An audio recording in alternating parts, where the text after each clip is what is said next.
تفہیم القرآن سید ابو العلا مودودی، سورہ نساء، آیات 58-70۔ اعوذ باللہ من الشیطان الرجیم، بسم اللہ الرحمن الرحیم۔ ان اللہ یأمرکم ان تؤدوا الامانات الی اہلہا۔ ترجمہ: مسلمانوں، اللہ تمہیں حکم دیتا ہے کہ امانتیں اہل امانت کے سپرد کر دو۔ وَإِذَا حَكَمْتُمْ بَيْنَ النَّاسِ أَن تَحْكُمُوا بِالْعَدْلِ۔ ترجمہ: اور جب تم لوگوں کے درمیان فیصلہ کرو تو عدل کے ساتھ کرو۔ تفسیر: یعنی تم ان برائیوں سے بچے رہنا جن میں بنی اسرائیل مبتلا ہو گئے ہیں۔ بنی اسرائیل کی بنیادی غلطیوں میں سے ایک یہ تھی کہ انہوں نے اپنے انحطاط کے زمانے میں امانتیں یعنی ذمہ داری کے منصب اور مذہبی پیشوائی اور قومی سرداری کے مرتبے پوزیشنز آف ٹرسٹ ایسے لوگوں کو دینے شروع کر دیے جو نااہل، کم ظرف، بد اخلاق اور بد دیانت اور بدکار تھے۔ نتیجہ یہ ہوا کہ برے لوگوں کی قیادت میں ساری قوم خراب ہوتی چلی گئی۔ مسلمانوں کو ہدایت کی جا رہی ہے کہ تم ایسا نہ کرنا، بلکہ امانتیں ان لوگوں کے سپرد کرنا جو ان کے اہل ہوں، یعنی جن میں بار امانت اٹھانے کی صلاحیت ہو۔ بنی اسرائیل کی دوسری بڑی کمزوری یہ تھی کہ وہ انصاف کی روح سے خالی ہو گئے تھے۔ وہ شخصی اور قومی اغراض کے لیے بے تکلف ایمان نگل جاتے تھے، صریح ہٹ دھرمی برت جاتے تھے، انصاف کے گلے پر چھری پھیرنے میں انہیں ذرا تأمل نہ ہوتا تھا۔ ان کی بے انصافی کا تلخ ترین تجربہ اس زمانے میں خود مسلمانوں کو ہو رہا تھا۔ ایک طرف ان کے سامنے محمد رسول اللہ صلی اللہ علیہ وسلم اور ان پر ایمان لانے والوں کی پاکیزہ زندگیاں تھیں، دوسری طرف وہ لوگ تھے جو بتوں کی پوج کر رہے تھے، بیٹیوں کو زندہ گاڑتے تھے، سوتیلی ماؤں تک سے نکاح کر لیتے تھے اور کعبے کے گرد مادرزاد ننگے ہو کر طواف کرتے تھے۔ یہ نام نہاد اہل کتاب ان میں سے دوسرے گروہ کو پہلے گروہ پر ترجیح دیتے تھے اور ان کو یہ کہتے تھے کہ ذرا شرم نہ آتی تھی کہ پہلے گروہ کے مقابلے میں یہ دوسرا گروہ زیادہ صحیح راستے پر ہے۔ اللہ تعالیٰ ان کی اس بے انصافی پر تنبیہ کرنے کے بعد اب مسلمانوں کو یہ ہدایت کرتا ہے کہ تم کہیں ایسے بے انصاف نہ بن جانا، خواہ کسی سے دوستی ہو یا دشمنی، بہرحال بات جب کہو انصاف کی کہو اور فیصلہ جب کرو عدل کے ساتھ کرو۔ ان اللہ نعم یعظکم بہ۔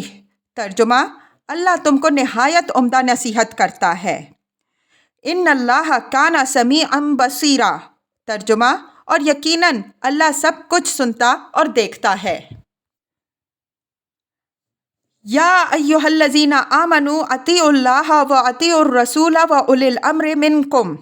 ترجمہ: اے لوگوں جو ایمان لائے ہو، اطاعت کرو اللہ کی اور اطاعت کرو رسول صلی اللہ علیہ وسلم کی اور ان لوگوں کی جو تم میں سے صاحب امر ہوں۔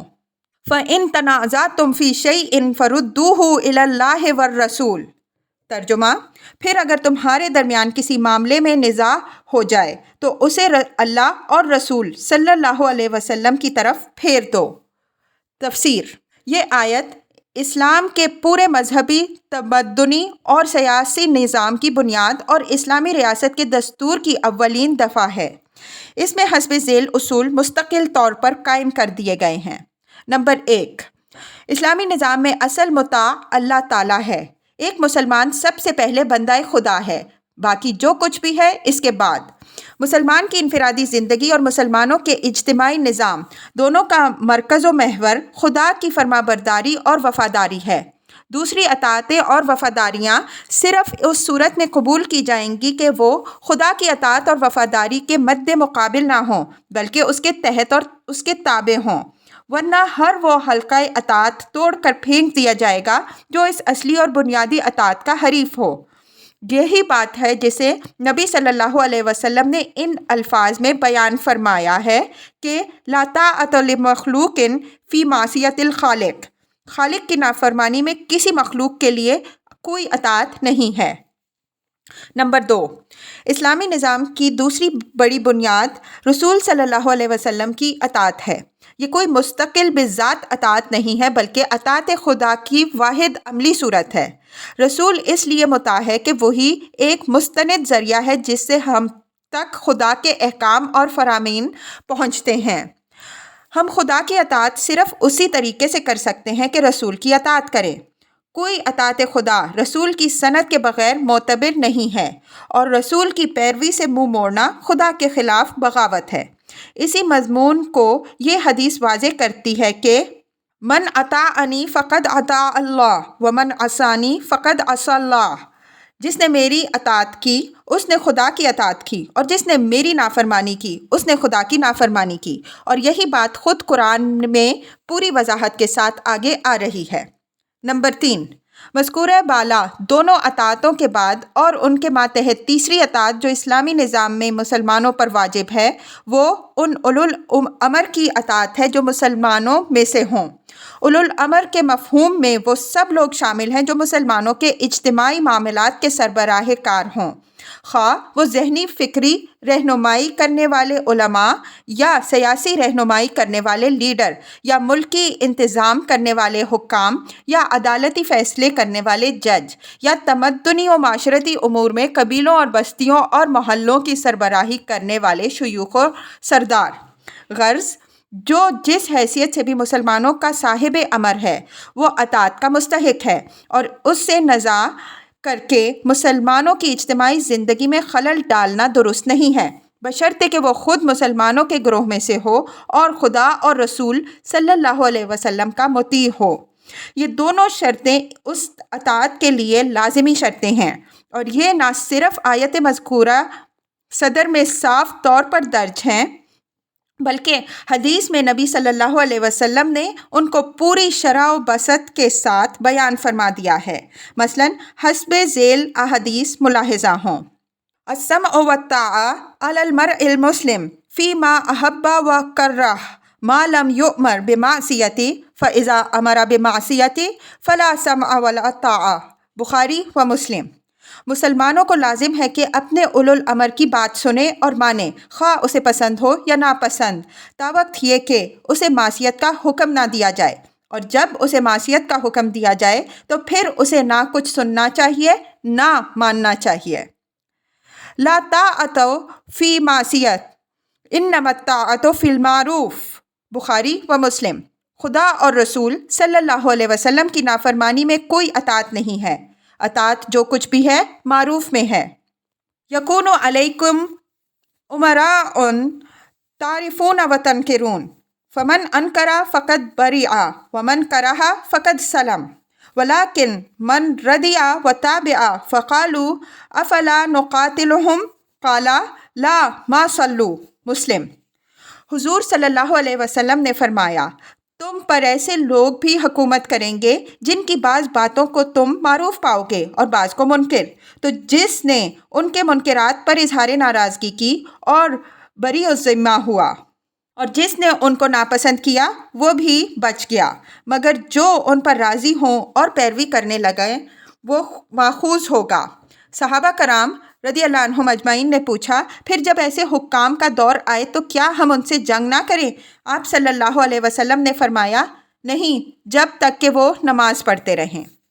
یعنی ترک نماز وہ علامت ہوگی جس سے صریح طور پر معلوم ہو جائے گا کہ وہ اطاعت خدا اور رسول سے باہر ہو گئے ہیں، اور پھر ان کے خلاف جد و جہد کرنا درست ہوگا۔ شرائر ائمتکم الذی تبغونہم و یبغونکم و تلعونہم و یلعونہم، قلنا یا رسول اللہ افلا ننابذبہم عند ذلک؟ قال لا ما اقاموا فیکم الصلاۃ، لا ما اقاموا فیکم الصلاۃ، مسلم۔ حضور صلی اللہ علیہ وسلم نے فرمایا، تمہارے بدترین سردار وہ ہیں جو تمہارے لیے مبغوض ہوں اور تم ان کے لیے مبغوض ہو، تم ان پر لعنت کرو اور وہ تم پر لعنت کریں۔ صحابہ کرام رضی اللہ عنہم اجمعین نے عرض کیا، یا رسول اللہ صلی اللہ علیہ وسلم، جب یہ صورت ہو تو کیا ہم ان کے مقابلے پر نہ اٹھیں؟ فرمایا، نہیں، جب تک وہ تمہارے درمیان نماز قائم کرتے رہیں، نہیں، جب تک وہ تمہارے درمیان نماز قائم کرتے رہیں۔ اس حدیث میں اوپر والی شرط کو اور زیادہ واضح کر دیا گیا ہے۔ اوپر کی حدیث سے گمان ہو سکتا تھا کہ اگر وہ اپنی انفرادی زندگی میں نماز کے پابند ہوں تو ان کے خلاف بغاوت نہیں کی جا سکتی، لیکن یہ حدیث بتاتی ہے کہ نماز پڑھنے سے مراد دراصل مسلمانوں کی جماعتی زندگی میں نماز کا نظام قائم کرنا ہے۔ یعنی صرف یہی کافی نہیں ہے کہ وہ لوگ خود پابند نماز ہوں، بلکہ ساتھ ہی یہ بھی ضروری ہے کہ ان کے تحت جو نظام حکومت چل رہا ہو وہ کم از کم اقامت الصلاح کا انتظام کرے۔ یہ اس بات کی علامت ہوگی کہ ان کی حکومت اپنی اصولی نوعیت کے اعتبار سے ایک اسلامی حکومت ہے، ورنہ اگر یہ بھی نہ ہو تو پھر اس کے معنی یہ ہوں گے کہ وہ حکومت اسلام سے منحرف ہو چکی ہے اور اسے الٹ پھینکنے کی صحیح مسلمانوں کے لیے جائز ہو جائے گی۔ اسی بات کو ایک اور روایت میں اس طرح بیان کیا گیا ہے کہ نبی صلی اللہ علیہ وسلم نے ہم سے من جملہ اور باتوں کے ایک اس امر کا بھی عہد لیا تھا کہ اللہ ننازع الامر علیہ الا ان تروا کفرا وہواء عندکم من اللہ فیہ برہان، یعنی یہ کہ اپنے سرداروں اور حکام سے نزاع نہ کریں گے الا یہ کہ ہم ان کے کاموں میں کھلا کھلا کفر دیکھیں گے جس کی موجودگی میں ان کے خلاف ہمارے پاس خدا کے حضور پیش کرنے کے لیے دلیل موجود ہو۔ بخاری مسلم۔ نمبر 4، چوتھی بات یہ ہے جو آیت زیر بحث میں ایک مستقل اور قطعی اصول کے طور پر طے کر دی گئی ہے، یہ ہے کہ اسلامی نظام میں خدا کا حکم اور رسول کا طریقہ بنیادی قانون اور آخری سند فائنل اتھارٹی کی حیثیت رکھتا ہے۔ مسلمانوں کے درمیان یا حکومت اور رعایا کے درمیان جس مسئلے میں بھی نزاع واقع ہوگی اس میں فیصلے کے لیے قرآن اور سنت کی طرف رجوع کیا جائے گا، اور جو فیصلہ وہاں سے حاصل ہوگا اس کے سامنے سب سر تسلیم خم کر دیں گے۔ اس طرح تمام مسائل زندگی میں کتاب اللہ اور سنت رسول صلی اللہ علیہ وسلم کو سند اور مرجع اور حرف آخر تسلیم کرنا اسلامی نظام کی وہ لازمی خصوصیت ہے جو اسے کافرانہ نظام زندگی سے ممیز کرتی ہے۔ جس نظام میں یہ چیز نہ پائی جائے وہ بالیقین ایک غیر اسلامی نظام ہے۔ اس موقع پر بعض لوگ یہ شبہ پیش کرتے ہیں کہ تمام مسائل زندگی کے فیصلے کے لیے کتاب اللہ اور سنت رسول اللہ صلی اللہ علیہ وسلم کی طرف کیسے رجوع کیا جا سکتا ہے، جبکہ میونسپلٹی اور ریلوے اور ڈاک خانہ کے قواعد و ضوابط اور ایسے ہی بے شمار معاملات کے احکام سرے سے وہاں موجود ہی نہیں ہیں۔ لیکن در حقیقت یہ شبہ اصول دین کو نہ سمجھنے سے پیدا ہوتا ہے۔ مسلمان کو جو چیز کافر سے ممیز کرتی ہے وہ یہ ہے کہ کافر مطلق آزادی کا مدعی ہے اور مسلمان فی الاصل بندہ ہونے کے بعد صرف اس دائرے میں آزادی سے متمتع ہوتا ہے جو اس کے رب نے اسے دی ہے۔ کافر اپنے سارے معاملات کا فیصلہ خود اپنے بنائے ہوئے اصول اور قوانین و ضوابط کے مطابق کرتا ہے اور سرے سے کسی خدائی سند کا اپنے آپ کو حاجت مند سمجھتا ہی نہیں۔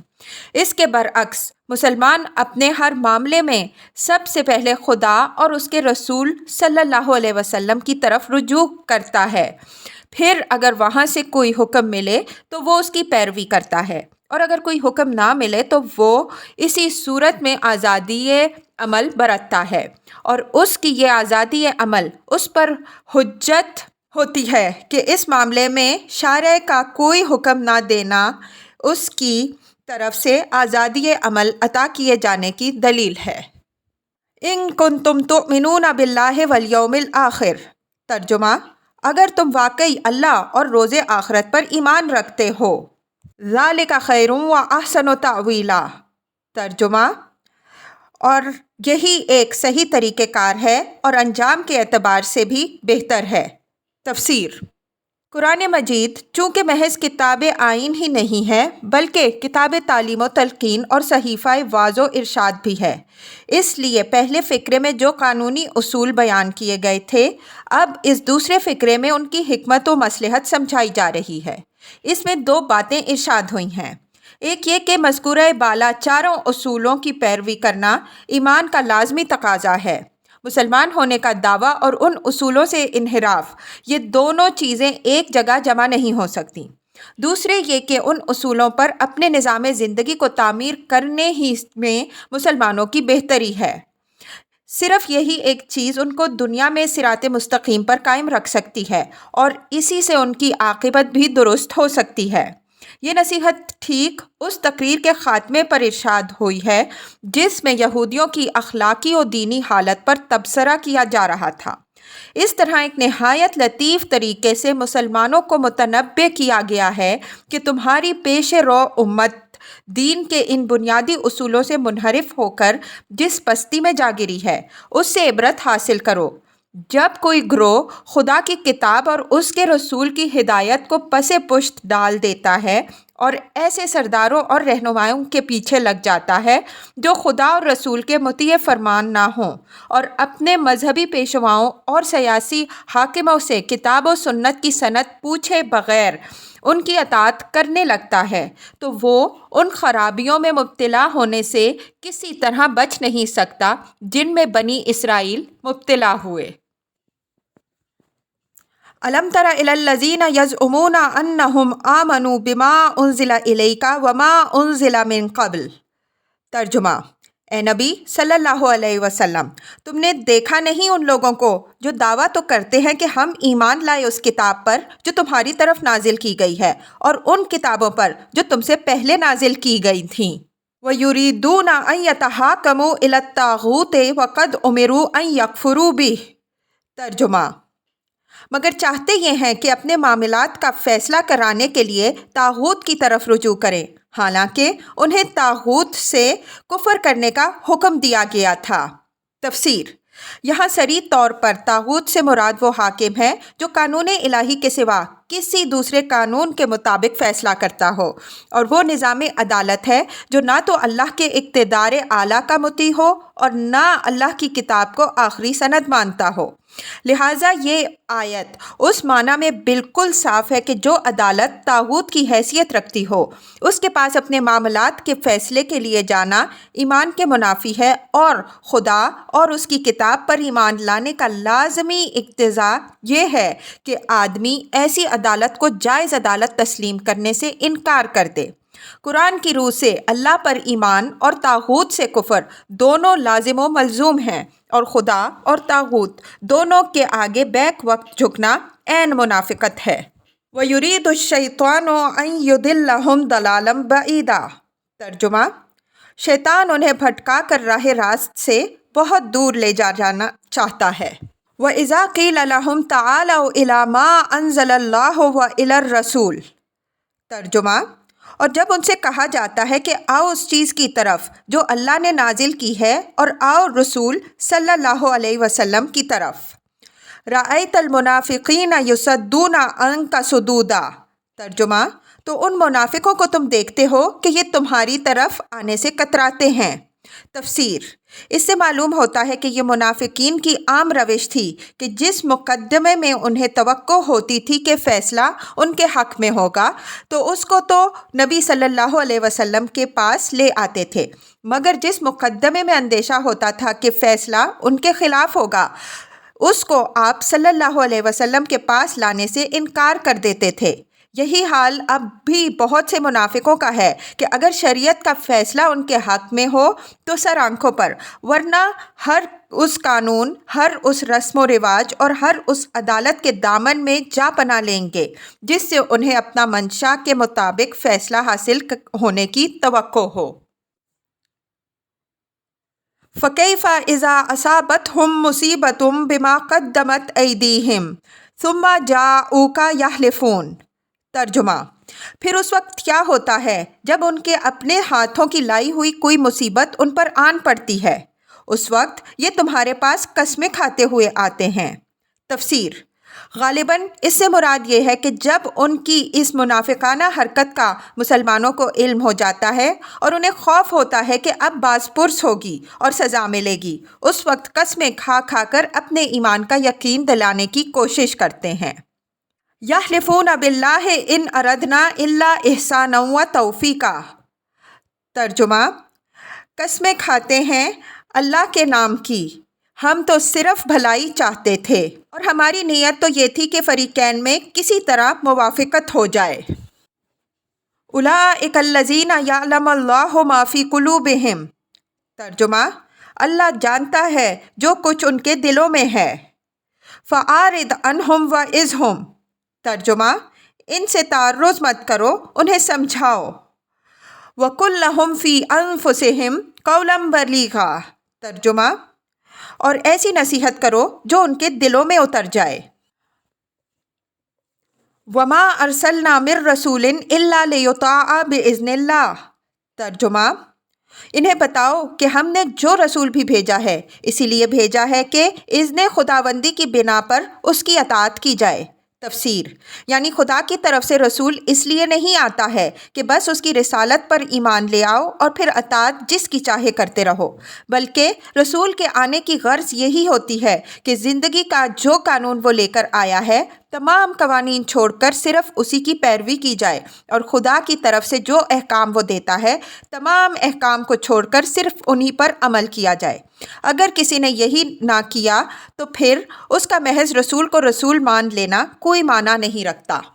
وَلَوْ أَنَّهُمْ إِذ ظَلَمُوا أَنفُسَهُمْ جَاءُوكَ فَاسْتَغْفَرَ اللَّهَ وَاسْتَغْفَرَ لَهُمُ الرَّسُولُ لَوَجَدُوا اللَّهَ تَوَّابًا رَحِيمًا۔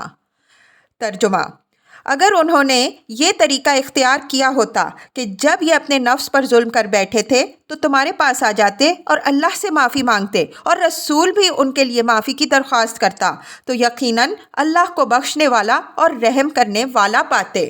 فَلَا وَرَبِّكَ لَا يُؤْمِنُونَ حَتَّى يُحَكِّمُوكَ فِي مَا شَجَرَ بَيْنَهُمْ۔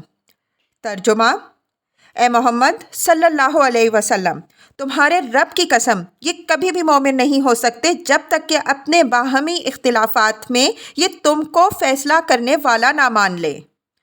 ثُمَّ لَا يَجِدُوا فِي أَنفُسِهِمْ حَرَجًا مِّمَّا قَضَيْتَ۔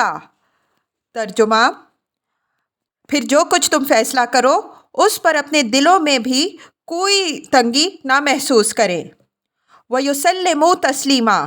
ترجمہ، بلکہ سر بسر تسلیم کریں۔ تفسیر، اس آیت کا حکم صرف حضور صلی اللہ علیہ وسلم کی زندگی تک محدود نہیں ہے بلکہ قیامت تک کے لیے ہے۔ جو کچھ اللہ کی طرف سے نبی صلی اللہ علیہ وسلم لائے ہیں اور جس طریقے پر اللہ تعالیٰ کی ہدایت اور رہنمائی کے تحت آپ صلی اللہ علیہ وسلم نے عمل کیا ہے، وہ ہمیشہ ہمیشہ کے لیے مسلمانوں کے درمیان فیصلہ کن سند ہے، اور اس سند کو ماننے یا نہ ماننے ہی پر آدمی کے مومن ہونے اور نہ ہونے کا فیصلہ ہے۔ حدیث میں اسی بات کو نبی صلی اللہ علیہ وسلم نے ان الفاظ میں ارشاد فرمایا ہے کہ لا یؤمن احدکم حتی یکون ہواہ تبعا لما جئت بہ۔ تم میں سے کوئی شخص مومن نہیں ہو سکتا جب تک کہ اس کی خواہش نفس اس طریقے کی تابع نہ ہو جائے جسے میں لے کر آیا ہوں۔ وَلَوْ أَنَّا كَتَبْنَا عَلَيْهِمْ أَنِ اقْتُلُوا أَنفُسَكُمْ أَوْ اخْرُجُوا مِنْ دِيَارِكُمْ مَا فَعَلُوهُ إِلَّا قَلِيلٌ مِّنْهُمْ۔ ترجمہ، اگر ہم انہیں حکم دیتے کہ اپنے آپ کو ہلاک کر دو یا اپنے گھروں سے نکل جاؤ تو ان میں سے کم ہی آدمی اس پر عمل کرتے۔ تفسیر، یعنی جب ان کا حال یہ ہے کہ شریعت کی پابندی کرنے میں ذرا سا نقصان یا تھوڑی سی تکلیف بھی یہ برداشت نہیں کر سکتے تو ان سے کسی بڑی قربانی کی ہرگز توقع نہیں کی جا سکتی۔ اگر جان دینے یا گھر بار چھوڑنے کا مطالبہ ان سے کیا جائے تو یہ فوراً بھاگ کھڑے ہوں گے اور ایمان و اطاعت کے بجائے کفر و نافرمانی کی راہ چلیں گے۔ وَلَوْ أَنَّهُمْ فَعَلُوا مَا يُوعَظُونَ بِهِ لَكَانَ خَيْرًا لَهُمْ وَأَشَدَّ تَثْبِيتًا۔ ترجمہ، حالانکہ جو نصیحت انہیں کی جاتی ہے اگر یہ اس پر عمل کرتے تو یہ ان کے لیے زیادہ بہتری اور زیادہ ثابت قدمی کا موجب ہوتا۔ تفسیر، یعنی اگر یہ لوگ شک اور تذبذب اور تردد چھوڑ کر یکسوئی کے ساتھ رسول صلی اللہ علیہ وسلم کی اطاعت و پیروی پر قائم ہو جاتے اور ڈاواں ڈول نہ رہتے تو ان کی زندگی تزلزل سے محفوظ ہو جاتی۔ ان کے خیالات، اخلاق اور معاملات سب کے سب ایک مستقل اور پائیدار بنیاد پر قائم ہو جاتے اور یہ ان برکات سے بہرہور ہوتے جو ایک شاہراہ مستقیم پر ثابت قدمی کے ساتھ چلنے سے ہی حاصل ہوا کرتی ہے۔ جو شخص تذبذب اور تردد کی حالت میں مبتلا ہو کبھی اس راستے پر چلے اور کبھی اس راستے پر، اور اطمینان کسی راستے کے بھی صحیح ہونے پر اسے حاصل نہ ہو، اس کی ساری زندگی نقش بر آب کی طرح بسر ہوتی ہو اور صحیح لا حاصل بن کر رہ جاتی ہے۔ وَإِذًا لَّآتَيْنَاهُم مِّن لَّدُنَّا أَجْرًا عَظِيمًا۔ ترجمہ، اور جب یہ ایسا کرتے تو ہم انہیں اپنی طرف سے بہت بڑا اجر دیتے۔ وَلَهَدَيْنَاهُمْ صِرَاطًا مُسْتَقِيمًا، ترجمہ، اور انہیں سیدھا راستہ دکھا دیتے۔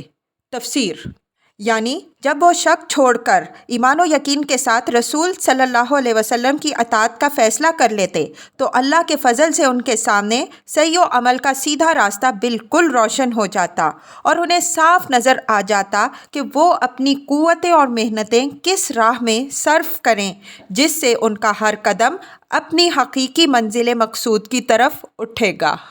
وَمَن يُطِعِ اللَّهَ وَالرَّسُولَ، ترجمہ، جو اللہ اور رسول صلی اللہ علیہ وسلم کی اطاعت کرے گا، فَأُولَٰئِکَ مَعَ الَّذِینَ أَنْعَمَ اللَّهُ عَلَیْہِم مِّنَ النَّبِیِّینَ وَالصِّدِّیقِینَ وَالشُّہَدَاءِ وَالصَّالِحِینَ، ترجمہ، وہ ان لوگوں کے ساتھ ہوگا جن پر اللہ نے انعام فرمایا، یعنی انبیاء علیہم السلام اور صدیقین اور شہداء اور صالحین۔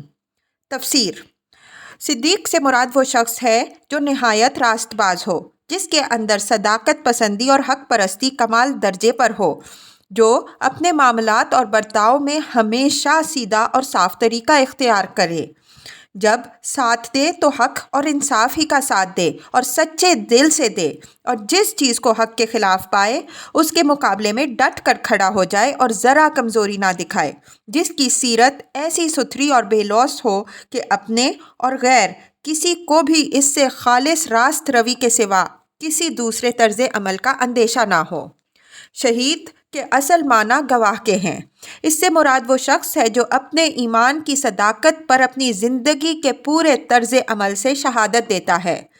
اللہ کی راہ میں لڑ کر جان دینے والے کو بھی شہید اسی وجہ سے کہتے ہیں کہ وہ جان دے کر ثابت کر دیتا ہے کہ وہ جس چیز پر ایمان لایا تھا اسے واقعی سچے دل سے حق سمجھتا تھا اور اسے اتنا عزیز رکھتا تھا کہ اس کے لیے جان قربان کرنے میں بھی اس نے دریغ نہ کیا۔